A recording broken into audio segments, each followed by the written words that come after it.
Président Franck Diongo Chamba, bonjour.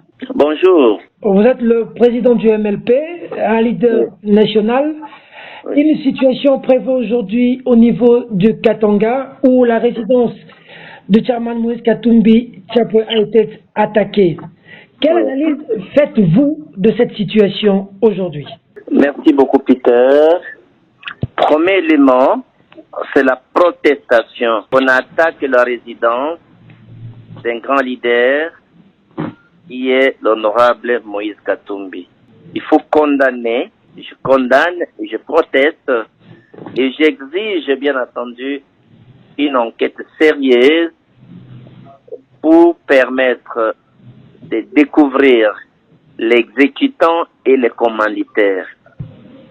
Parce qu'on a deux hypothèses. Première hypothèse, une balle perdue. Deuxième hypothèse, l'attaque ciblée.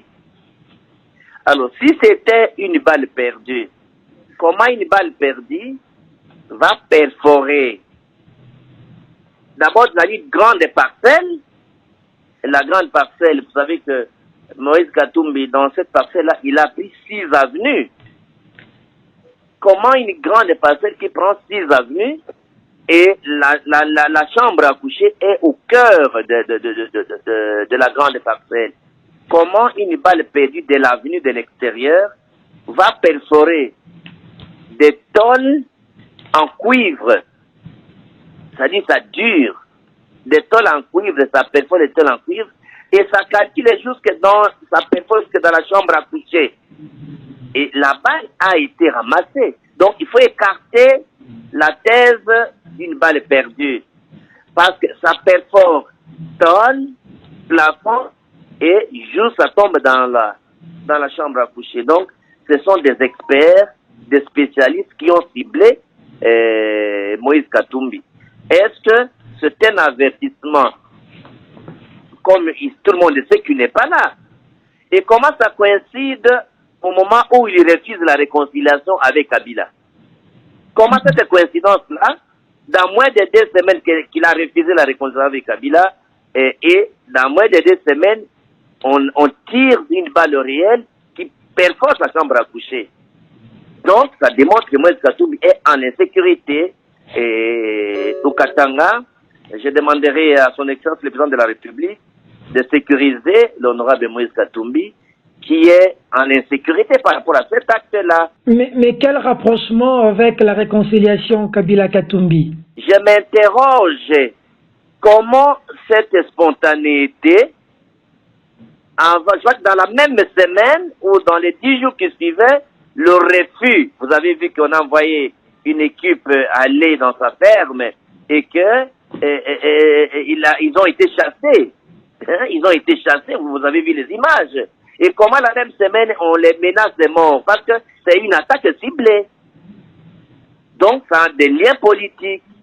Alors, vous vous rappellerez également que au Katanga, le 9, pardon, la marche que nous avons fait le 9 à Kinshasa et au Katanga, vous avez vu que il y a eu 36 combattants de l'IDP se sont portés disparus et on a trouvé 7 sont morts. À ce jour, personne n'est puni. Ni les autorités provinciales, ni les autorités sécuritaires. Et vous voulez vous rappeler qu'à l'époque de Mobutu, un seul étudiant est décédé.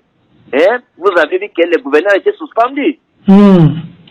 Donc, la situation de l'impunité au Katanga, il faut que les autorités nationales et provinciales et sécuritaires prennent conscience. Heureusement que le président de la République vient de changer les commandements de la zone de défense et les commandements de la zone de défense et les commandements de la région militaire. Et espérons qu'avec les nouvelles autorités de l'armée et de la police, parce que je vois je connais l'efficacité également du commandant de la police, qui serait parti derrière lui-même aujourd'hui pour voir la situation. Je crois qu'avec l'efficacité du commandant de la police, l'inspecteur provincial de la police et les nouvelles autorités militaires, et avec la volonté du président de la République de sécuriser la province et le pays, je crois qu'on pourra avoir un bon départ. Mais avec la situation du président Katumbi, je demande vraiment que le président de la République suive la situation de sa sécurité personnellement, parce que ça, c'est une menace. Le président Moïse Katumbi est en insécurité. On ne peut pas par hasard tirer une balle et qui tombe dans la chambre à Boussali, mais maintenant nous connaissons comment on peut t'avoir. C'est ça le message. C'est une menace qui a été vraiment... On va le menacer, pourquoi? Ces intimidations pour aboutir à quoi? Oui, mais il refuse la réconciliation. Tu as dit qu'il refuse la réconciliation. Je ne dis pas, je ne connais pas l'auteur, mais le fait de refuser la réconciliation, une menace pour les pousser à accepter la réconciliation. Donc, Moïse Katumbi avait vu juste désister à la dernière marche dont il a essuyé des tirs. Hein? Mais c'est ce que je viens de vous dire, que s'il n'avait pas décommandé la marche, il y aurait eu carnage et sa sécurité physique a été menacée. Ça lui donne raison. À toute la nation qui est en train de vous suivre du côté de Katanga, parce que l'insécurité est en train de battre son plein là-bas aussi, qu'est-ce que le leader Franck Diongo dit? Le message, c'est avoir confiance au président de la République et que le président de la République suive la situation du Katanga avec beaucoup plus d'attention.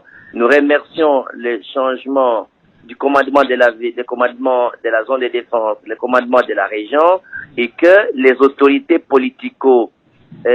militaires prennent conscience qu'il faut sécuriser les Katanga et que toutes les menaces de balkanisation ne va pas réussir et qu'il faut faire confiance au chef de l'État et que les Katangais qui essayent de ne pas comprendre qu'il y a un nouveau président essayent de prendre conscience parce qu'ils n'auront pas la capacité de continuer à insécuriser d'une manière impunie les Katanga. Ils vont subir la rigueur de la loi. Et un message à Moïse Katumbi, quelqu'un avec qui c'est connu, que vous êtes proche. Moïse Katumbi, pour l'honorable Moïse Katumbi, c'est d'abord avoir foi en Dieu et continuer son combat pour la démocratie et pour le pays, de sorte qu'il va atteindre ses objectifs parce qu'il est le leader le plus populaire au Katanga. Il n'y a personne qui est plus populaire que Moïse Katumbi au Katanga. Parce que menacer la vie de Moïse Katumbi, c'est chercher à mettre le Katanga à feu et à sang. Donc, qu'il soit confiant en Dieu et aux autorités du gouvernement central et demander également aux autorités de la province de prendre les consciences de les sécuriser. Il est bon en Dieu et en son combat, qu'il percève ses intimidations ne vont rien le faire. Je le connais qu'il ne peut pas se démobiliser par découragement avec ses attaques. N'oubliez pas que Moïse Katumbi a dit à M. Kabila, il était gouverneur en fonction, gouverneur du PPRD, il a dit à M. Kabila que pas de faux troisième pénalty, Kabila était à Lubumbashi. Ce courage-là, c'est un courage suicidaire. Je le connais comme un homme courageux. Il va dormir je ne pense pas que ces intimidations vont les démobiliser. Il va dormir là où une balle peut tomber la nuit, ça devient compliqué. Hein? C'est pourquoi j'ai parlé qu'il faut faire un effort pour qu'il soit réellement sécurisé.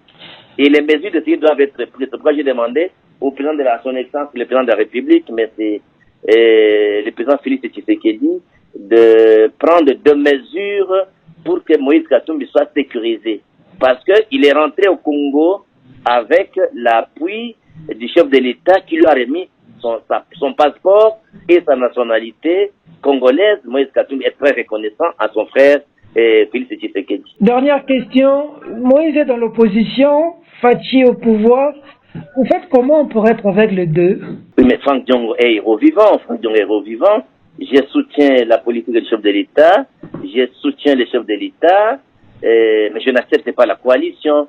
Je suis frère à tout le monde. Je vois Bemba. Pourquoi vous ne dites pas pourquoi je suis allé voir Bemba quand il est venu? Pourquoi vous ne dites pas pourquoi je suis allé voir Fayoulou quand il était chez lui? Parce que je suis au milieu de ville. Moi, je n'ai pas participé aux élections. Je reconnais le président Félix Tshisekedi comme président de la République. Je soutiens le président de la République. Mais je suis frère à tous les Congolais. Je n'ai pas de barrière. Vous avez suivi l'Église catholique est partie rendre visite à Vital Kamerhe. Et lorsqu'il y a eu des débats, j'ai pris position pour l'Église catholique, qui a une mission par rapport à la doctrine sociale de l'Église. Franck Diongo n'a pas une approche sectorielle. Je suis hors clivage, en fait. Franck Diongo est hors clivage. Tu as vu, en 2006, j'ai soutenu Bemba. comme candidat président en 2011. Oui, c'est ce qu'il dit. Vous comprenez? Donc, est hors clivage. Il ne faut pas les mettre dans les clivages. Un héros vivant n'a pas de clivage. D'accord. Pour ou contre la réconciliation Kabila-Katumbi? Katumbi n'a rien à gagner dans la réconciliation avec Kabila. Et il n'a rien à gagner. Et pourquoi tous ces temps ici? Faut que Kabila, est-ce que Kabila va reconnaître que Katumbi est congolais? Parce que pour Kabila et tous ces, Katumbi est un étranger. C'est Tshisekedi qui a restitué la nationalité congolaise de Moïse Katumbi. Alors, moi j'ai visité le village de Katumbi, j'ai visité le roi, parce que Katumbi est de la famille royale, sa mère est de la famille où j'ai visité. Alors, les vérités qui sont connues. Kazembe là qui a parlé pour aller chercher la réconciliation, il est du même village que Katumbi. Pourquoi n'a-t-il pas dit que Katumbi était congolais au moment où Kabila disait que Katumbi n'était pas congolais? Kazembe est du même village que Katumbi. Parce que tu sais que ils sont des matriarcales, hein, n'oublie pas. Oui. Ils prennent la nationalité de la maman. Oui. Les enfants appartiennent à la maman. Comme au Congo central. Comme au Congo central. Mais Kazembe et Katumbi sont les gens des mêmes villages. Mais à ce temps-là, pourquoi Kazembe n'a pas dit que Katumbi était congolais? Hein? Ça, c'est tout simplement une démarche. Qu'est-ce que Kabila a donné à Katumbi aujourd'hui? Est-ce que tu sais que la Katumbi qui nourrit les Katanga, il a un champ de 6000 hectares pour des productions de maïs, et on les prive de l'électricité de la SNEL. Il produit, c'est lui qui vend la farine de maïs le moins coûteux à Lubumbashi. Mais il produit, il met dans sa minoterie, dans son usine, dans son industrie, mais c'est avec les groupes électrogènes. Tu vois comment Katumbi a pu être torturé jusqu'aujourd'hui. Il n'a pas le courage de la SNEL. Moi, j'ai visité cette usine, cette industrie. Et s'il gagnait, si on mettait le courant de la SNEL, il va descendre le prix. D'accord. C'est une réconciliation masquée, il est là. En tout cas, je suis contre cette réconciliation parce que c'est un piège. Franck Diongo Chamba, merci. Merci.